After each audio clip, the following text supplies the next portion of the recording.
Queridos, abra comigo a sua Bíblia no Evangelho de Jesus, segundo escreveu Lucas, capítulo 13.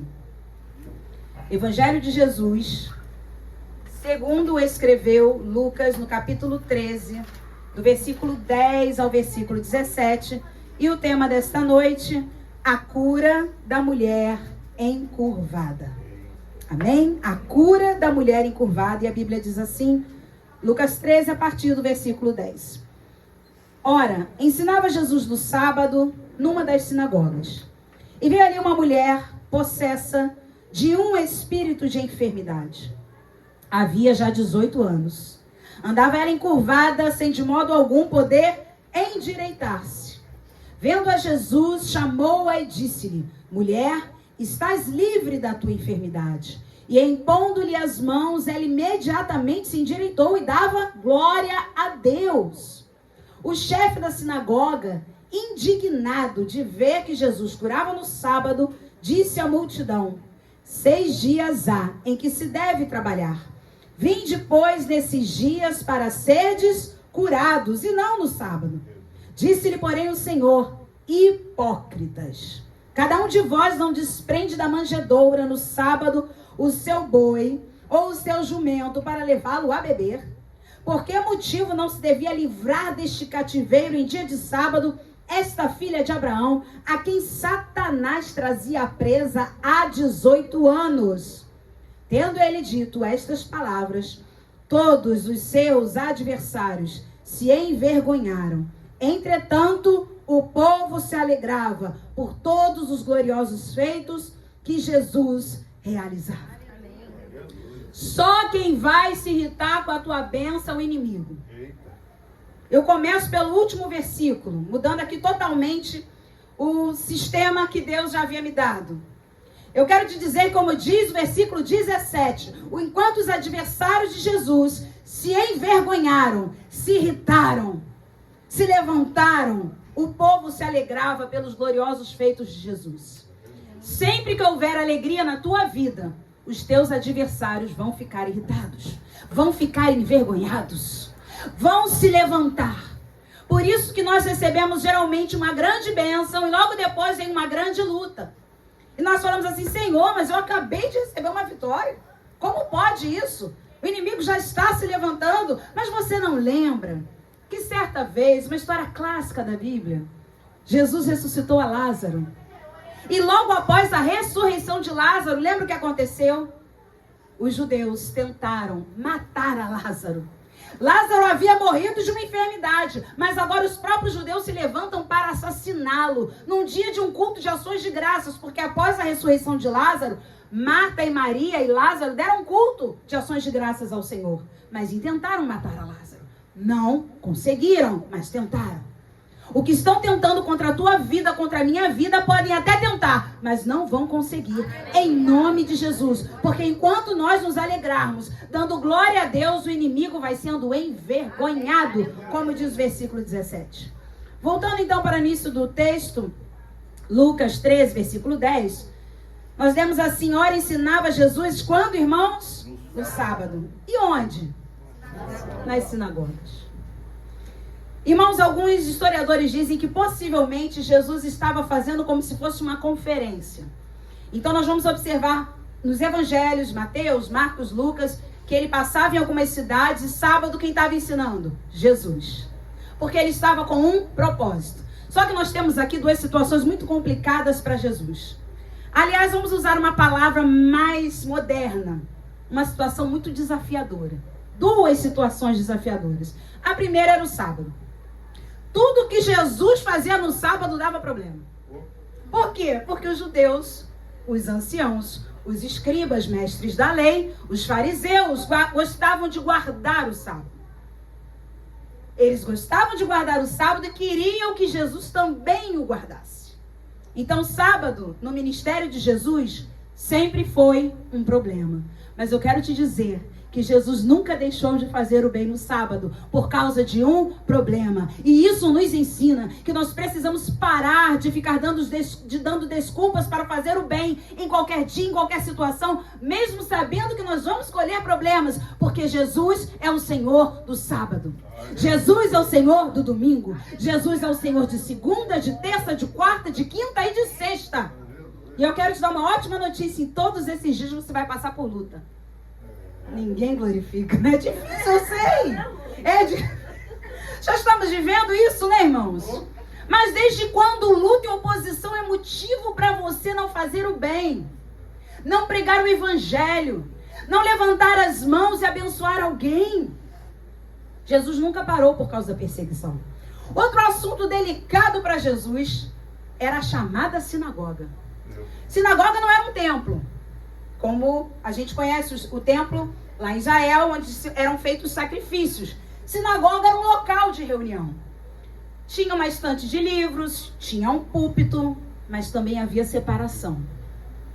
Homens na frente, mulheres aonde? Atrás. Algumas vezes, homens na frente, mulheres na galeria, quando havia galeria nas sinagogas. Nas sinagogas as pessoas tinham acesso ao púlpito. Pessoas conhecedoras da lei, outras nem tanto conhecedoras, subiam ali para ler.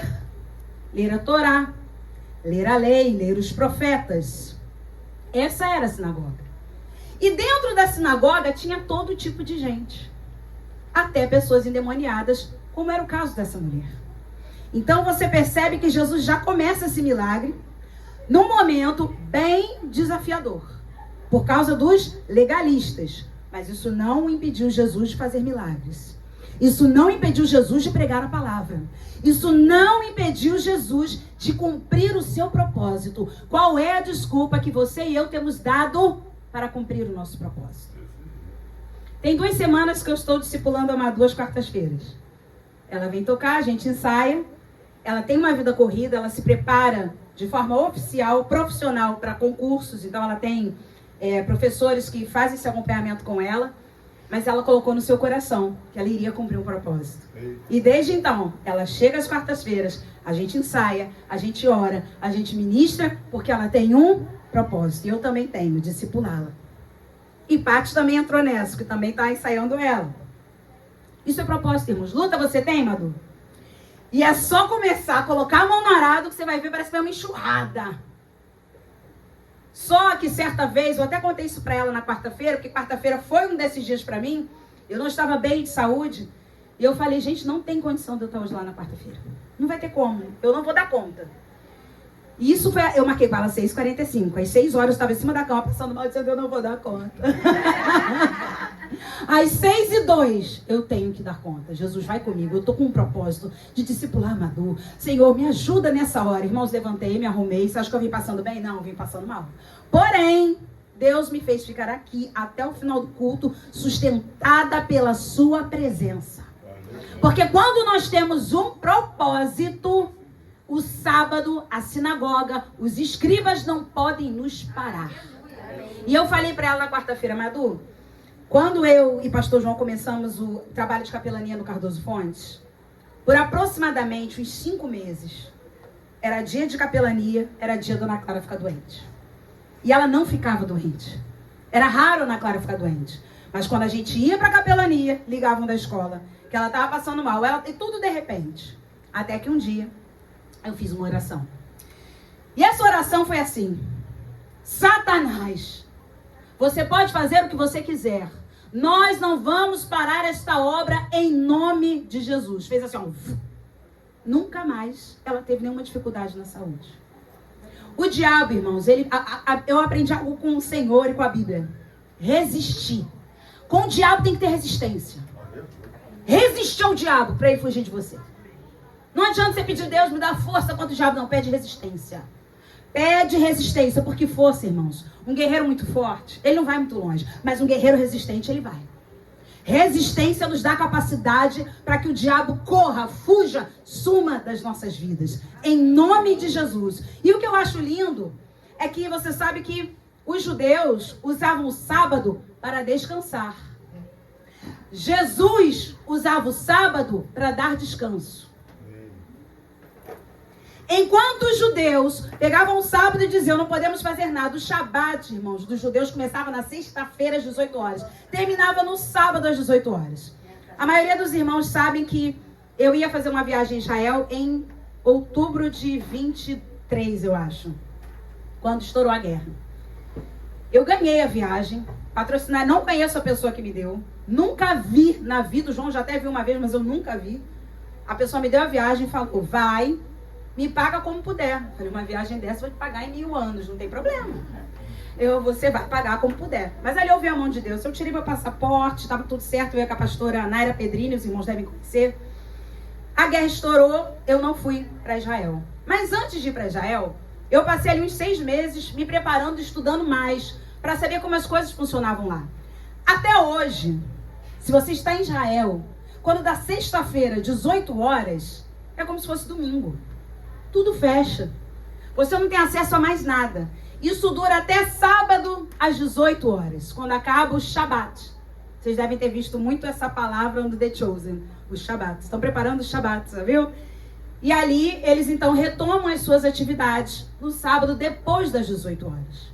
Então, no sábado, o judeu, ele ainda usa o sábado para um descanso, quando também deveria ser usado, quando o sábado foi criado, foi para que pudéssemos descansar em Deus, parando de fazer as obras humanas, mas para que pudéssemos aprender a descansar em Deus. E aí Jesus faz o quê? Jesus usa o sábado para nos dar descanso. Jesus usou o sábado para curar, para ensinar, para libertar. Como nós temos usado os dias das nossas vidas? Irmão, se eu fizer uma pergunta aqui hoje, eu tenho certeza que ninguém sabe me responder. Quanto tempo de vida você ainda tem? Não tem como saber. E o que nós estamos fazendo com o então tempo de vida que ainda temos? Passou algo aqui que eu vi os irmãos estão me olhando. Pelo amor de Deus. Uma lagartixa crente. Ai, lagartixa tá bom. Pensei que fosse uma voadora. Aquela lagartixa eu sei que o máximo ela vai ficar ali pela parede. Mas se for uma voadora, eu vou botar o ponto lá atrás. Oh, aleluia. Obrigada, pastor querido. Pastor já orou a lagartixa. Então, irmãos, perceba o quê? Que eu me perdi aqui com a da lagartixa, Jesus. O Senhor dava o descanso no sábado. O Senhor dava descanso no sábado. Curando, libertando, salvando, transformando vidas. E eu perguntei, lembrei, quanto tempo você tem de vida? O que você faz com o seu tempo de vida? Irmãos, a gente fica assim, amanhã eu vou à igreja. Não, depois de amanhã eu vou à igreja. Sabe o que me chama a atenção na história dessa mulher? 18 anos andando encurvada e endemoniada. Como se não fosse pouco andar encurvada, ela estava endemoniada. Ela não desistia. Hoje é assim, o aplicativo tá ruim, tá caro, Uber, eu não vou não. Você pronta, arrumada, ai meu Deus, eu acho que é um sinal para eu não ir. Hoje você não acha um cinto que quer vir para a igreja, eu não vou. Eita. Hoje você acha que a roupa não está combinando, o cabelo não está legal, não vou. Meu irmão, nós não sabemos quanto tempo temos ainda pela frente para desperdiçar tempo com coisas tão pequenas, banais. É na casa do Senhor que somos fortalecidos. É na casa do Senhor que somos edificados. É na casa do Senhor que a brasa é reacendida. É na casa do Senhor que deixamos de andar encurvados. Essa mulher não desistia. Uma endemoniada, encurvada, enferma, sofredora, continuava onde? Na sinagoga. Versículo 11. E veio ali uma mulher possessa. Aí você vai entender melhor. Possessa de um espírito de enfermidade. Havia já... Quanto tempo, irmãos? 18 anos. Vê se fica mais fácil. 7.000 dias. 18 anos são aproximadamente 7.000 dias. Encurvada. Isso também nos mostra já uma coisa. Um dia ela já andou direito, hein? Um dia ela já esteve ereta. Um dia ela já esteve sem enfermidade.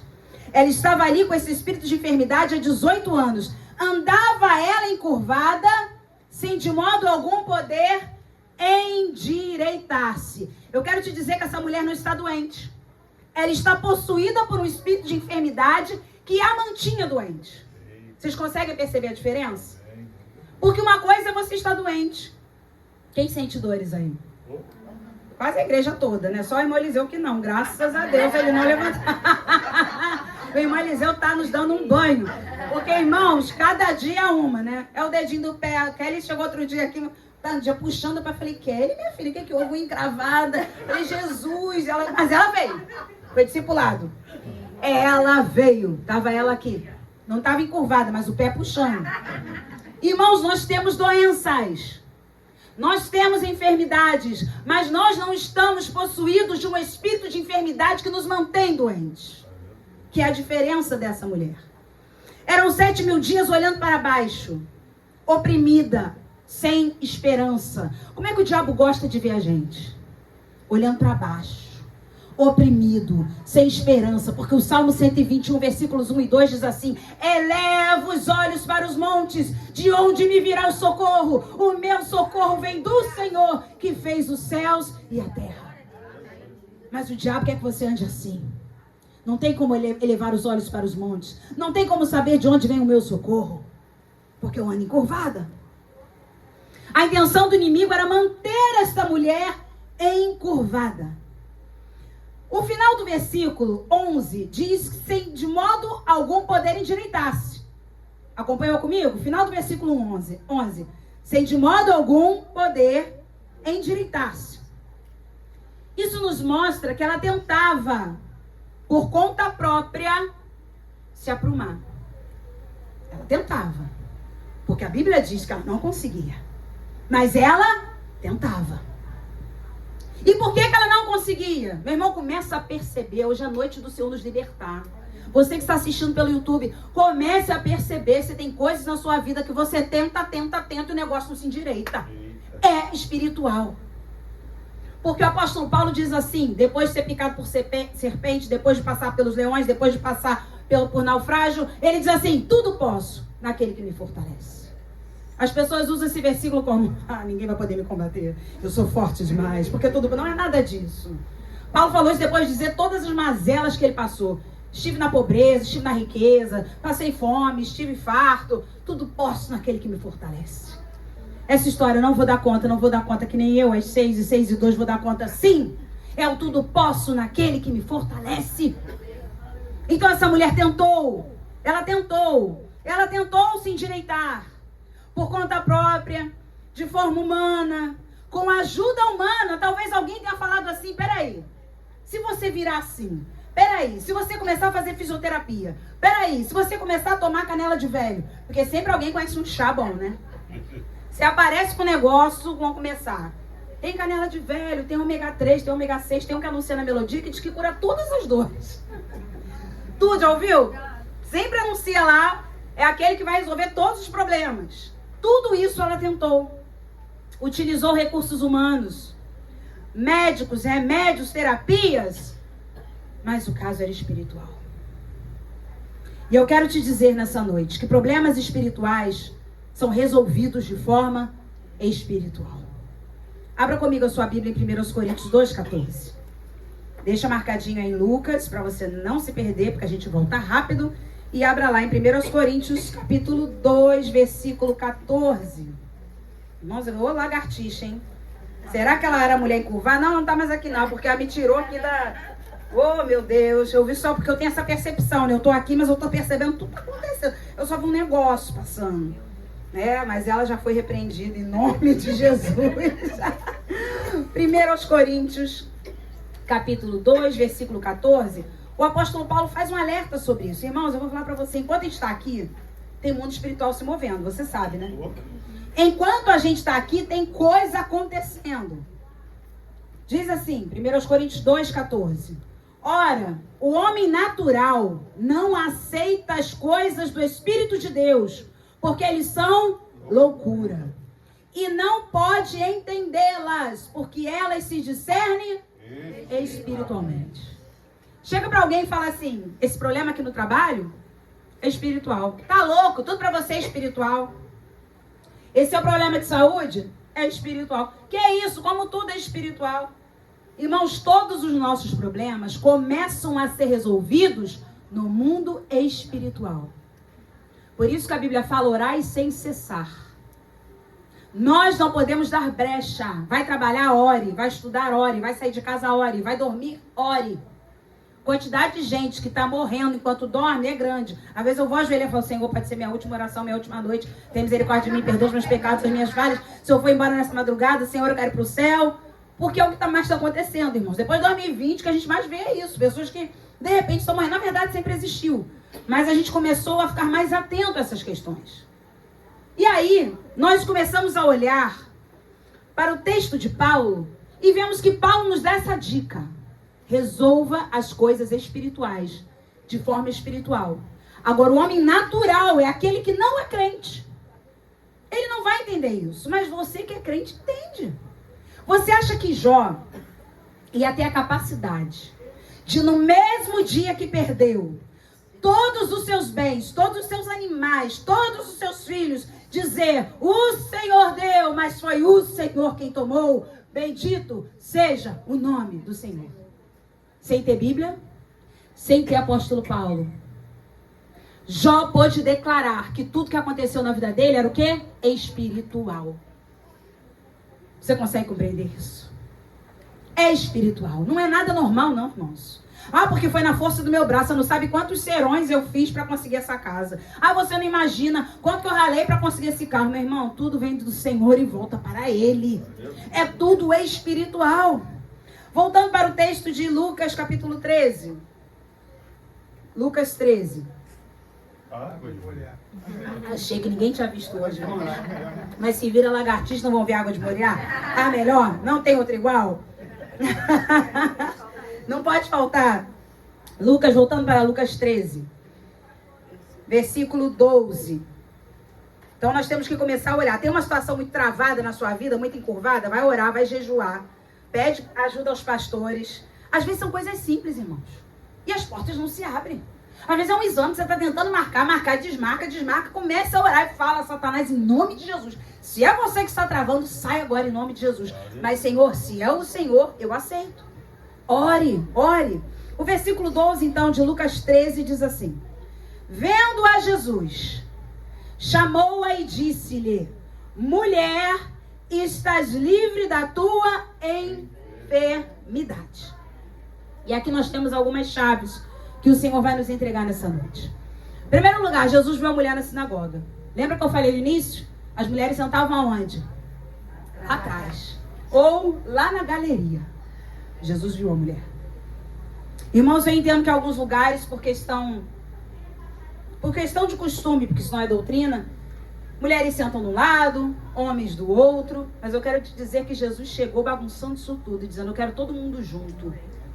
Lembra da multiplicação dos pães e peixes? Jesus mandou assentar em grupos de 50 e de 100. Porque na presença do Senhor, lembra do que Joel diz? Que até os velhos sonharão. Como o pastor João falou, acho que foi numa última aula ou pregação, né? Foi na quarta-feira. Que Jesus o nosso Deus acabou com todo etarismo. Porque as crianças vão sonhar, as crianças vão profetizar, os jovens vão ter visões, as mulheres, os homens, os velhos e até os servos. Jesus acabou com o preconceito também entre classes sociais. Esse é o tempo que nós estamos vivendo. Ele colocou todo mundo junto, assentado na relva, para receber pão e peixe. Na sinagoga, mulheres bem longe. Na sinagoga, Jesus olha e diz, vem cá, filha de Abraão. Vem aqui na frente. Mulher não tinha acesso não, irmãos. Mulher não tinha acesso a púlpito. Mulher não tinha acesso à presença daqueles que ensinavam. Esse lugar não era delas, mas Jesus veio quebrando isso e trazendo as mulheres para perto e trazendo as mulheres para próximas de si. Tanto é que as mulheres foram as maiores colaboradoras do ministério de Jesus. Lucas capítulo 8. As mulheres que assistiam a Jesus. Maria, chamada Madalena, da qual saíram 7 demônios. Joana, Susana, mulher de Cusa, procurador de Herodes e muitas outras. Os homens eram discípulos, mas as mulheres, irmãos, a ajuda financeira era com elas. Porque às vezes o homem tem dificuldade quando o assunto é dinheiro. O homem natural que eu falo. A mulher é mais mão aberta em todos os sentidos. Eu falo porque sei. Somos 2 aqui em casa, com as 2 cachorras somos 4. Então nós sabemos que é um lacinho, é uma coisinha. Então a mulher tem a tendência a ser mais mão aberta. O homem é mais racional. Então Jesus utilizou esse ministério das mulheres, de serem... Gente, a mulher percebe coisa que ninguém está vendo. Alguma mulher agora acabou de ir lá pegar água para outra que estava tossindo. Alguém viu? Porque mulher tem esse dom. Ela tá aqui, ela vê lagartixa, ela vê a água, ela vê não sei o que, ela vê que tá alguém ali por esse espelho, dá pra ver, porque a janela reflete, e ela age. Imagina se Jesus não se utilizasse do ministério das mulheres. O que seria ele com 12 discípulos e não um era traidor? A gente está relendo o Evangelho segundo Marcos, irmãos. E hoje é impressionante. Jesus, ele faz mais um milagre, que foi andar sobre as águas. E os discípulos, diz a Bíblia, segundo Marcos, que eles ainda tinham o coração endurecido. Depois de ver Jesus andando sobre as águas, eles não estavam entendendo nada, porque eles nem tinham compreendido ainda o milagre da multiplicação dos pães. Meu Deus! Eles mesmos distribuíram os pães, os peixes, não entenderam nada, não aceitaram, continuaram sem compreender. Viram Jesus andando sobre as águas, acalmando o vento, Pedro andou sobre as águas e o coração deles ainda estava endurecido. Se fossem 12 discípulas, já não sei. Porque aquela mulher também, Maria, derramou seu perfume precioso, de aproximadamente 15 mil reais nos dias de hoje. Ela quebrou o vaso, derramou o perfume, só para ungir Jesus que seria morto. Nós precisamos remir o tempo, irmãos. Aproveitar o tempo que temos. Porque como nós também cantamos hoje, é Ele. Por Ele que temos que gastar a nossa vida. O que é o dinheiro perto da presença de Jesus? Essa mulher, 18 anos encurvada, o dinheiro não pode curá-la. O dinheiro não pode libertá-la. Pega o maior dinheiro que você tiver e dá para alguém e fala assim, ó, me cura dessa doença. Irmãos, nem o melhor médico vai poder fazer isso. Me liberta, toma aqui. Não tenho acesso ao teu espírito. Não tenho acesso ao teu espírito. Só tem um que tem acesso ao nosso espírito. Jesus Cristo. Só Ele pode nos libertar. Então você observa aqui no versículo 12 que Jesus chama a mulher e libera sobre ela uma palavra. Quando os seus pastores, ou quando alguém que estiver aqui ministrando, pregando, ensinando, louvando, ou até mesmo na intercessão por você, e alguém disser assim, eu quero liberar uma palavra sobre sua vida, meu irmão, receba. Porque nesse momento Jesus liberou sobre ela uma palavra. Mulher, estás livre da tua enfermidade. Aleluia! Mas ela ainda não estava curada.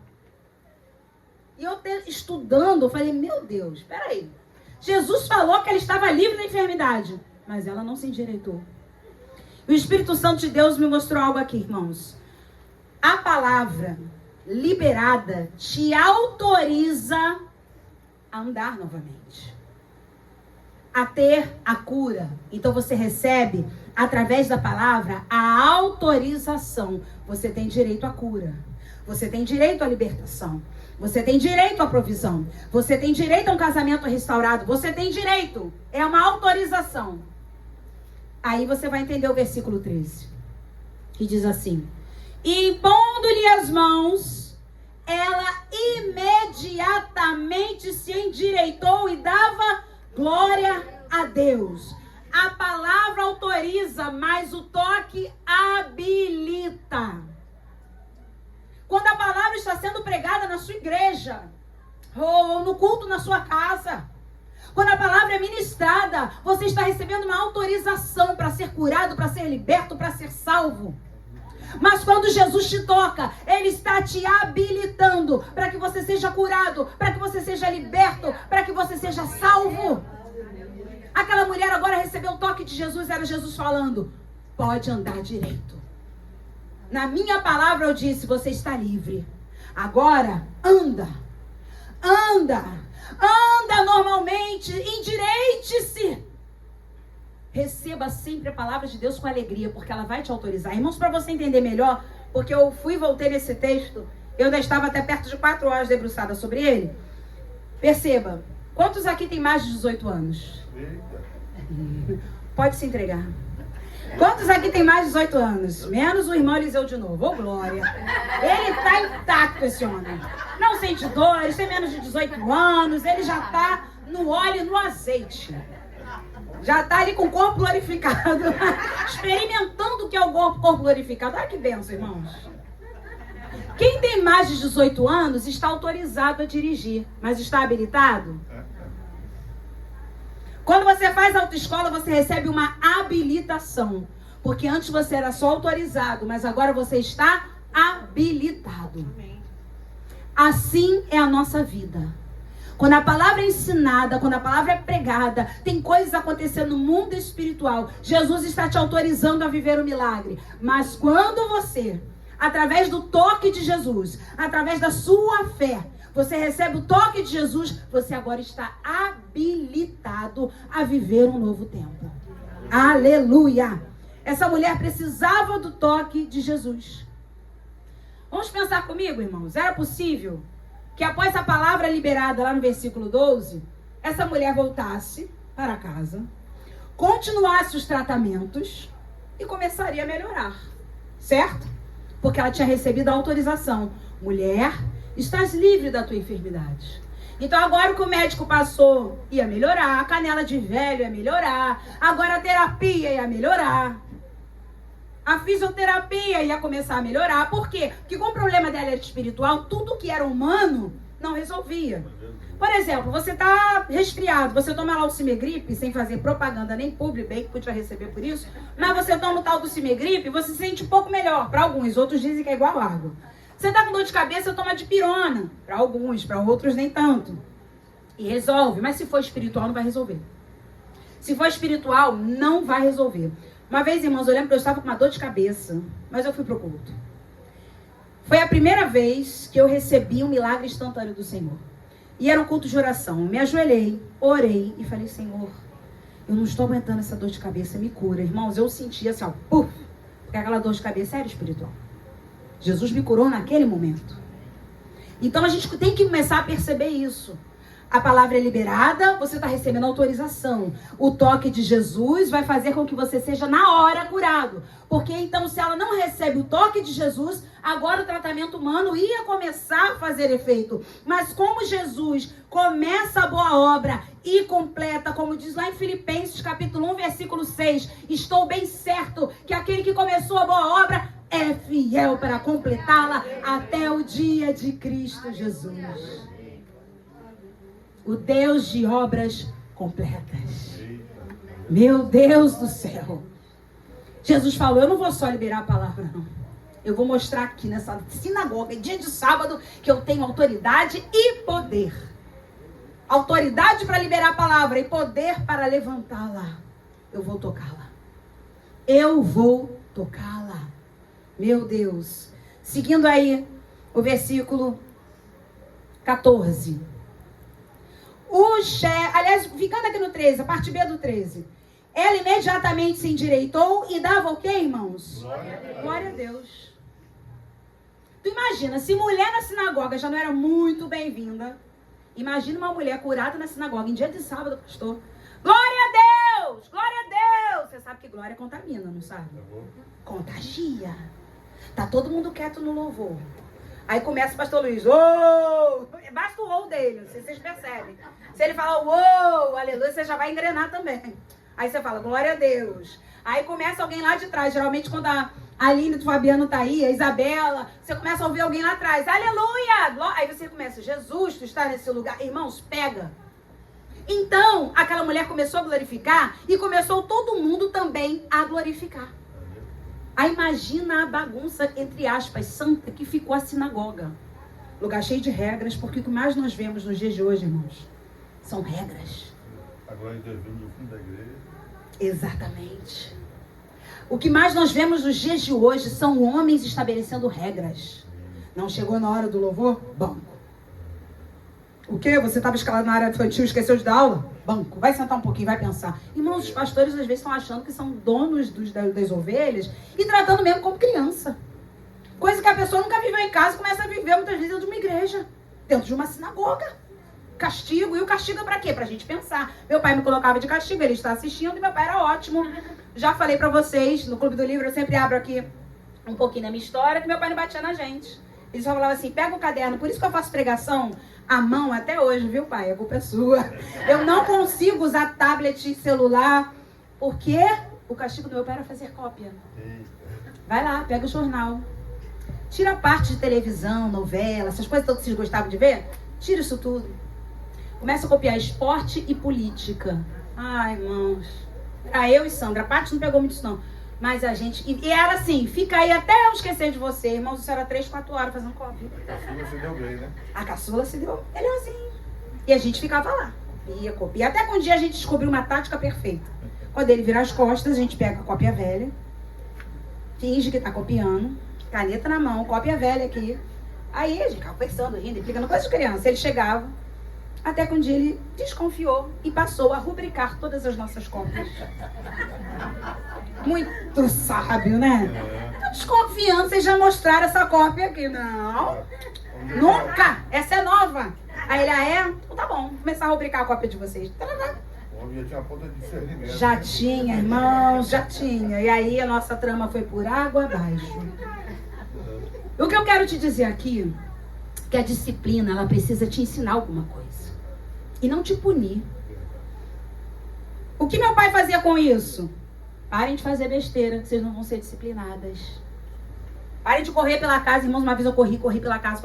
Minha mãe correndo atrás de mim, eu não parava. E aí ela falou, ela tava com uma vassoura na mão, falou, Fernanda, para agora. E eu sempre fui dramática, né, melancólica que sou. Cheguei bem perto do muro e falei, se você me bater, eu vou me jogar daqui de cima. Olha só, me jogarei daqui de cima. Minha mãe pegou a vassoura que estava na mão, fez assim na minha cabeça. 1, 2, 3, 4.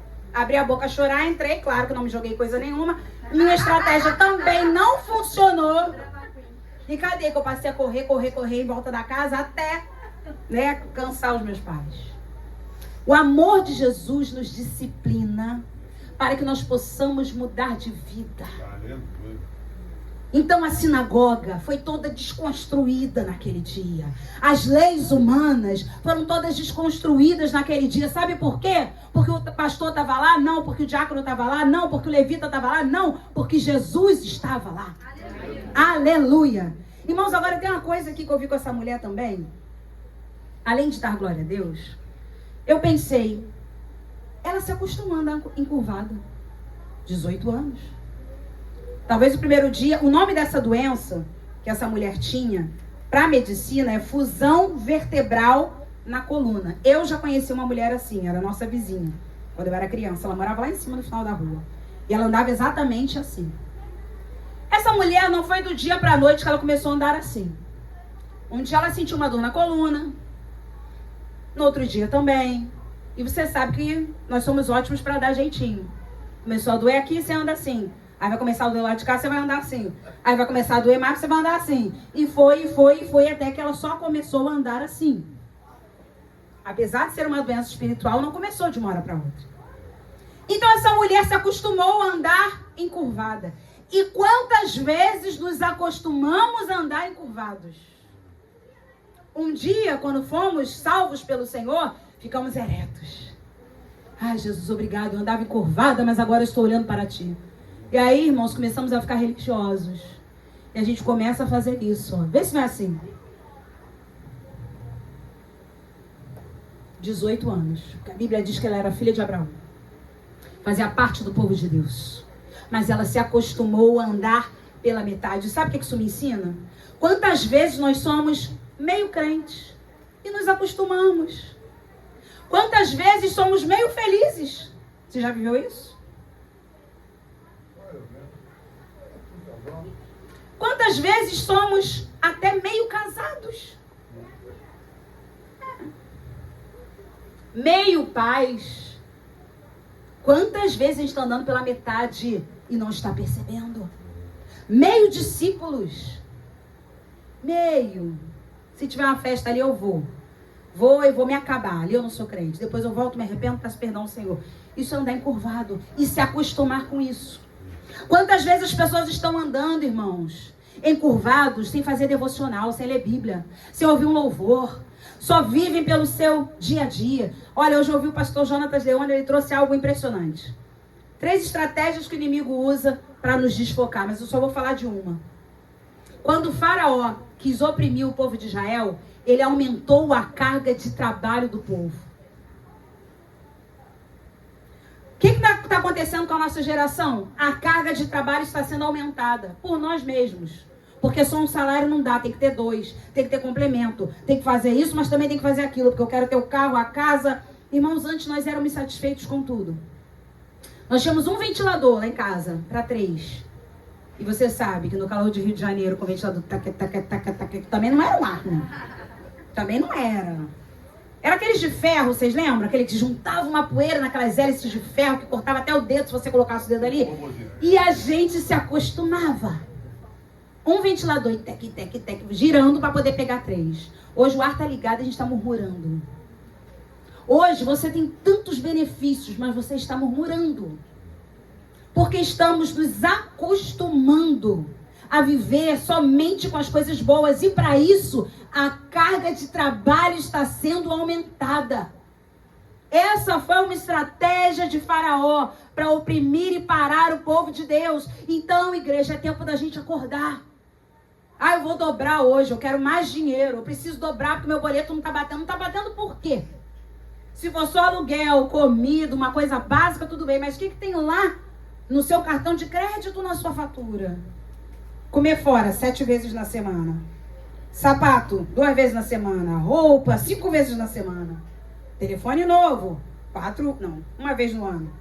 Vamos lá, relógio. E por aí vai. Estamos nos desdobrando nos trabalhos, perdendo o tempo de estar na presença do Senhor para conseguir coisas deste mundo.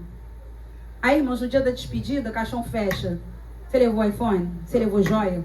Você levou o carro que você tanto queria, o ar-condicionado? Para onde a gente vai? Porque agora é a hora, irmãos. Nós sempre cantamos. E hoje foi louvado isso. Ah, como espero o dia em que verei a face do meu amado. E será que vamos ver? Pode ser um louvor muito lindo, mas tem que ser vivido.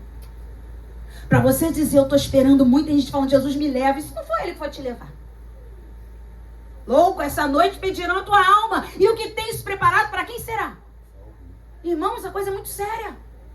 Essa mulher era uma filha de Abraão dentro da sinagoga demoniada. Porque se acostumou a andar encurvada.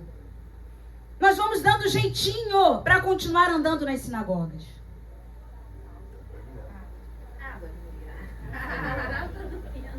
Não dá não, irmãos, porque é muito pesado. Isso Deus falou comigo. A gente dá jeitinho para continuar andando nas sinagogas. Eu fiquei pensando, imagina essa mulher botar um vestido. Coisa simples. Pensa, como é que essa mulher, a Glaucia está com barrigão, já é uma luta que a gente sabe, grávida. Não é? Tudo muda, ajuda aqui, aperta aqui, fecha aqui, muda tudo. Com uma barriga abençoada com Benjamin ali dentro. Pensa uma pessoa encurvada, como é que bota a roupa? Como é que escova dente? E para engolir? Vocês já pararam para pensar nisso? Ela comia, quando ela engolia, vai descer. Porque ela estava assim. Tenta engolir alguma coisa. Irmãos, beber água. Irmãos, podendo andar livre, a gente está assim. Tá lá no Outback tirando foto, postando nos stories, mas tá assim, ó. Encurvado. Dia maravilhoso. Porque comeu fora. Porque fez uma viagem. Irmãos, tudo isso é muito bom. Não estou dizendo aqui que a gente não tem que viver isso não. Mas tira os seus olhos disso em nome de Jesus. A mulher estava lá toda torta. Na sinagoga, dando jeitinho para continuar andando na sinagoga. Talvez, para não deixar de fazer parte do sistema religioso. Então, domingo é dia de culto. E segunda, também é dia de culto. E terça, também é dia de culto. Vai, pastora, mas segunda-feira a igreja não está... Dia do seu culto. Do seu devocional. De orar, de buscar Deus, de ler Bíblia. E quarta é dia de culto. E quinta, e sexta, e sábado e domingo. Não é só o domingo. Senão você vai ficar que nem essa mulher. Dando jeitinho para permanecer na sinagoga. Compra uma roupa nova e vem para a igreja. E parece que está bem na sinagoga. Afinal, 18 anos, todo mundo se acostuma em ver aquela mulher torta. Lembra? Havia um homenzinho numa casa, andava no caminho, sua vida era torta. Um dia o homenzinho torto a Bíblia encontrou. E tudo que era torto, Jesus endireitou. Gente, Aline Barcos, né? A gente cresceu ouvindo esses louvores. E é isso que Jesus faz, até a criança sabe. Que se você entrar na presença torta, tu tem que se endireitar. E aí a gente entra nessa parte aí pro final. Versículo 14 diz assim: o chefe da sinagoga, indignado de ver que Jesus curava no sábado, disse à multidão: 6 dias há em que se deve trabalhar. Vinde, pois, nesses dias para seres curados e não no sábado. Gente, me chocou isso aqui. O homem não falou assim: meu Deus, eu vejo ela 18 anos doente. E agora ela está curada. Não. Viu a cura? Olha só, quem quiser ser curado da próxima vez, que venha fora de sábado. É fariseu, né? Gente, que é isso? Que legalismo é esse? Ele desconhecia o que diz Lucas, capítulo 6, versículo 5. O Filho do Homem é Senhor do sábado. Ele desconhecia o que diz Marcos, capítulo 2, versículo 7. O sábado foi criado por causa do homem, não o homem por causa do sábado. Deus não fez o sábado e falou assim: sábado maravilhoso, agora vou ter que criar um homem só para viver o sábado. Deus não fez isso. Deus criou o homem e falou: vou dar o sábado de descanso para ele. Descanso para quê? Lembrando, deixando as coisas do mundo para buscar a presença de Deus. Por isso que geralmente no domingo ninguém trabalha, deixa as coisas deste mundo, descansa na presença de Deus. A maioria dos crentes estão na igreja aos domingos, porque depois da morte e ressurreição de Jesus, Jesus ressuscitou no domingo. Então o novo sábado da igreja virou domingo. Ao primeiro dia da semana, Jesus ressuscitou.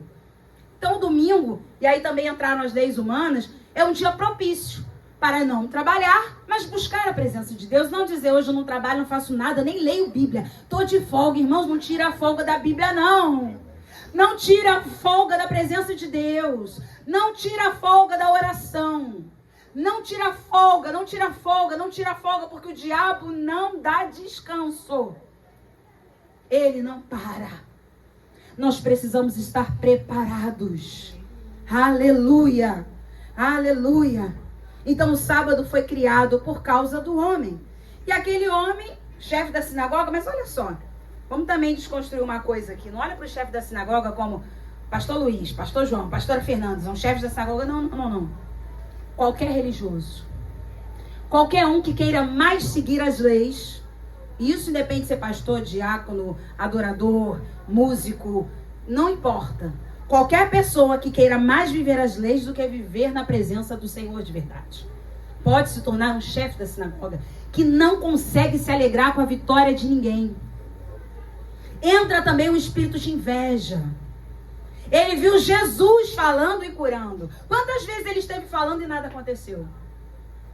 Quantas vezes ele esteve ali anunciando a lei, os profetas, e nada mudava na vida de ninguém? De repente vem alguém, carpinteiro, filho de carpinteiro da irmã Maria, pega o púlpito da sinagoga, prega o evangelho, cura uma mulher que está doente há 18 anos, entra o espírito da inveja. Vai ter que entrar uma acusação. Vai ter que ter uma perseguição, irmãos. E aí, pulando para o versículo 15, a Bíblia diz assim: disse-lhe, porém, o Senhor: hipócritas. Eu amo o jeitinho doce de Jesus tratar gente difícil. Se eu hoje falo para alguém hipócrita, a pessoa vai falar: pá, que é isso? Como é que me chama de hipócrita? Não é verdade? Como você fala assim comigo? Vou te processar, porque hoje em dia tudo é processo. Mas Jesus sabia ser manso e humilde, como foi louvado hoje. Mas para os fariseus ele tinha que pegar pesado e falar a verdade. Então ele fala assim: hipócritas. Já pensou, Léo? Hipócritas. Por quê? Mas ele explica por que ele chamou eles de hipócritas. Cada um de vós não desprende da manjedoura no sábado o seu boi ou o seu jumento para levá-lo a beber? Deixa eu explicar para você que talvez você não tenha entendido. No sábado não podia trabalhar. Então se você tinha uma criação de jumentos, uma manada de porcos, se você tinha qualquer tipo de animal, você não podia encher a vasilhinha dele para ele beber água. Você não podia colocar comidinha na manjedoura. Era proibido pela lei. Então o que é que eles faziam espertamente? Tiravam o jugo, que era aquela peça que colocava aqui nos animais, que eles colocam nos dias de hoje, né? Quando você vê junta de bois que tem aquela peça de madeira aqui, o nome daquele é jugo. Eles tiravam o animal do jugo, soltavam da manjedoura, para que eles pudessem livremente beber água. Jesus estava falando, eu sei qual é o segredinho de vocês. Vocês não enchem a cambuca de água para os animais, mas soltam os animais para que eles possam beber água livremente, e assim vocês não perdem os animais. Irmão, Jesus, não adianta ter a volta em Jesus, não.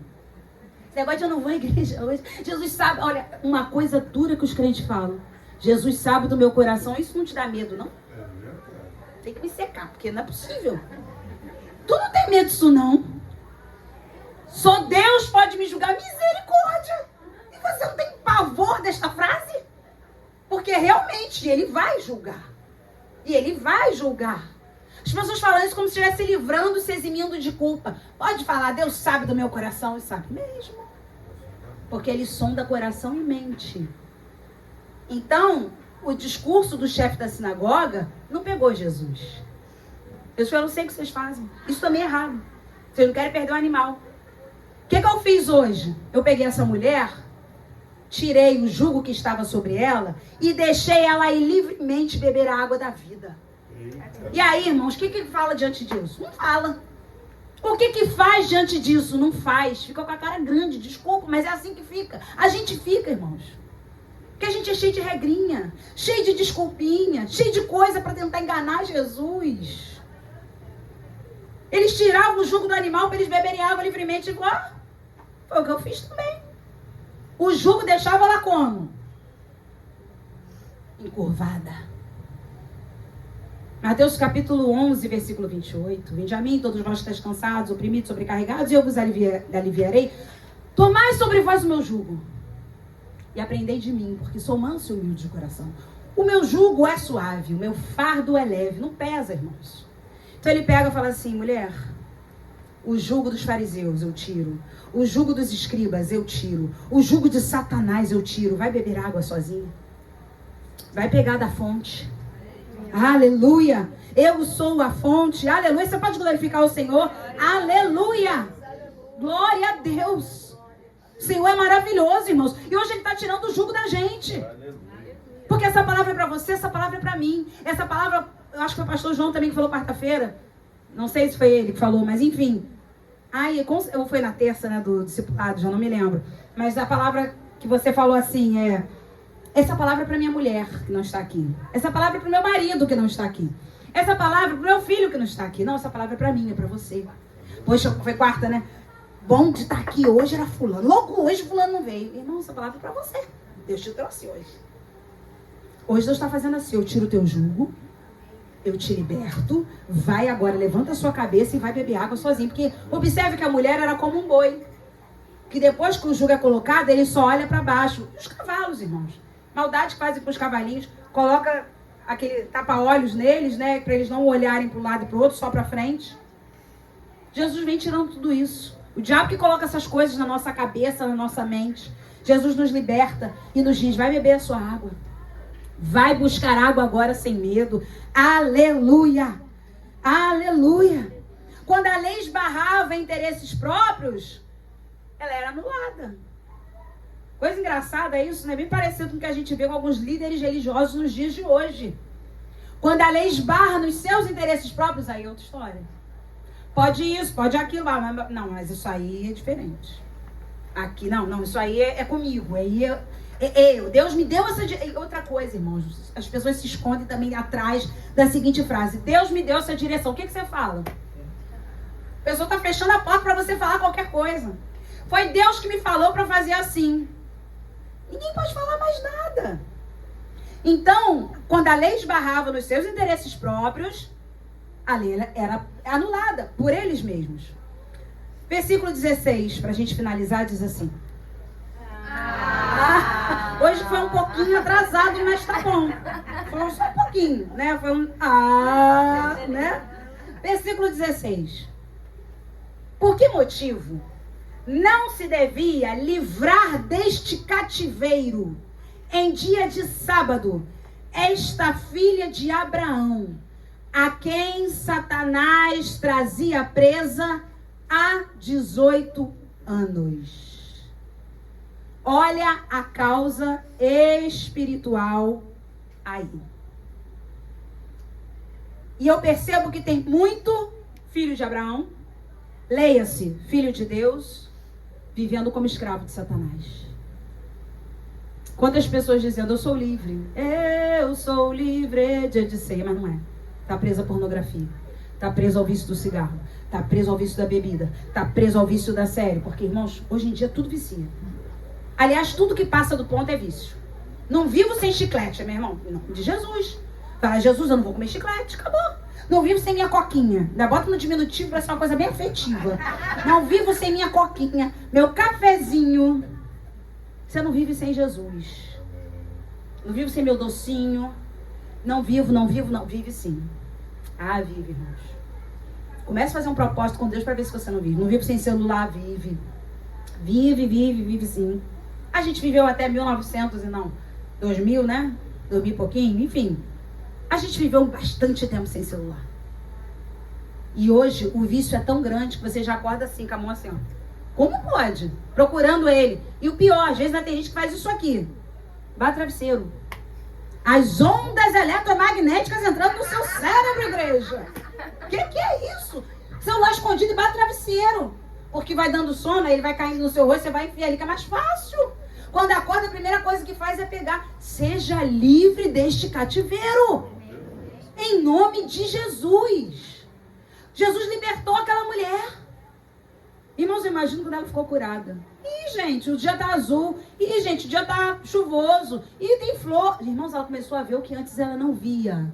Quando nós somos libertos de certos cativeiros, nós começamos a desfrutar de coisas que antes a gente não desfrutava. Você achava que vivia bem todo encurvado, mas quando Jesus te liberta, você começa a reparar verdadeiramente o que é viver bem. Já viu que quando você começa a viver bem é que você descobre como você vivia mal? Só quando você é livre, você fala, gente, como eu vivia mal. Como eu vivia aprisionada. Como eu era viciada. Como eu era viciado.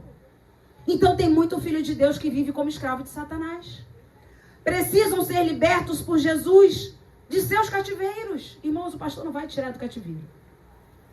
A gente ajuda, a gente ora, a gente jejua. Quantas pessoas eu atendo e falo, a partir de amanhã eu estou em jejum com você nessa luta. Mas eu não vou te tirar do teu cativeiro. Jesus vai. Jesus vai te tirar desse cativeiro. Jesus vai deixar você agora ereto. Para você parar de andar encurvado. Jesus quer te ver livre. Mas, irmãos, eu fecho com um detalhe aqui que muito me chama a atenção na vida dessa mulher. A Bíblia diz que depois que Jesus tocou nela, ela se endireitou. Vocês percebem? Ela se endireitou. Mostrando que ela fez a parte dela. Imagina, Jesus autoriza através da palavra, Jesus habilita através do toque e ela continua assim, anda, tô com medo. Anda, mas eu só sei andar assim, eu andei assim há 18 anos, não quero, porque é isso que a gente faz. Anda, não sei se quero mesmo não, Jesus. Ela se endireitou, ela se posicionou. Eu quero dizer para você que hoje você já recebeu a palavra. Você já está autorizado a viver o milagre do Senhor. Eu quero te dizer que você já está recebendo o toque de Jesus. Agora é a hora de se levantar e se endireitar. Fique de pé.